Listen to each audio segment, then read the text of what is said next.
about comics, maybe you do want me to walk off.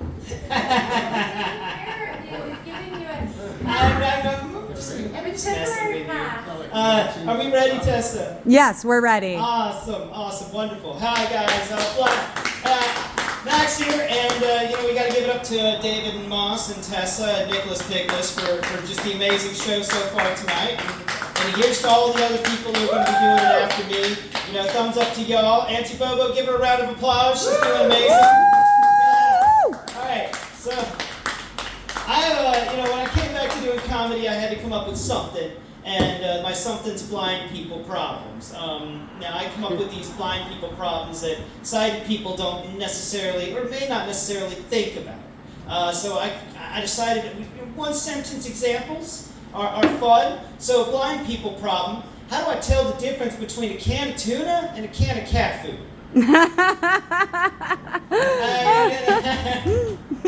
That was a thinker right there. Another one is, how do you find the restroom in a place? But I've used that one here before. So we're going to get right into the story times because, I do my best work whenever I'm telling a story about some crazy stuff that's happened. So I'm at the UC, so when I ask this question, I'm expecting y'all to be like, yeah, that's happened. Who else here has had a person stop them on the street and pray for their soul? Yeah, that's Yes, it's happened. Yes. It's happened to me multiple times. In addition to that, I've had people stop me at the Gainesville, UF homecoming parade to pray for my eyes to be healed.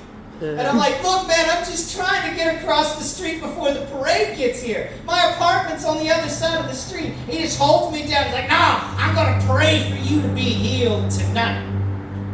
Did it work? Can you just, God works in mysterious ways. Can you just pray on your own? And then, it'll happen to me. Maybe while I'm in the middle of doing something, like cooking, and suddenly, bam, I can see. And I'm like, oh, shit, it was that guy at the parade. It worked. I should figure out a way to contact him. That's always my thought process there. Like, what do you expect's going to happen? I get a blind people problem being helped across the wrong road.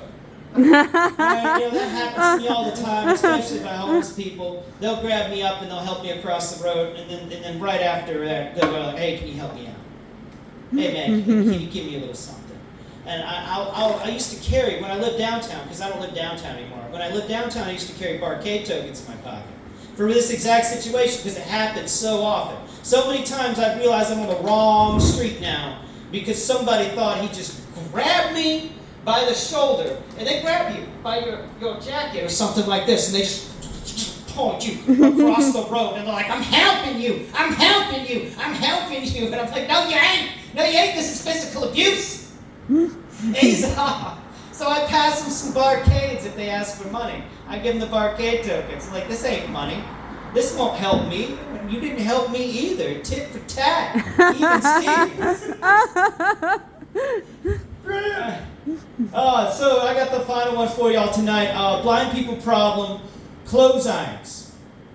As a blind person, clothes irons terrify the crap out of me. Okay, because there's only one way you can touch a clothes iron without burning yourself.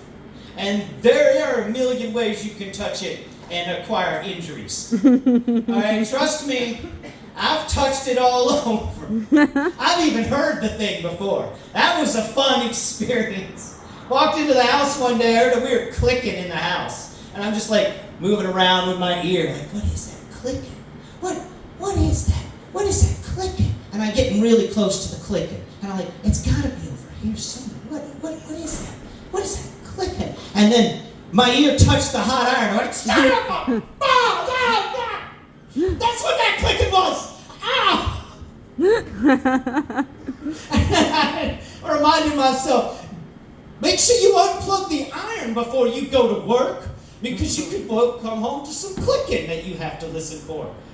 Oh, I came in through a room one time, and I didn't realize the clothes ironing board was still set up, and I touched it, and it's just bam, right there. And that's why, from now on, and I tell everybody this, if you do go visually impaired in life, the cord is your friend. If you ever hear about cordless clothes irons, you stay the hell away from them, all right? Because I've learned it's the cord that will save you.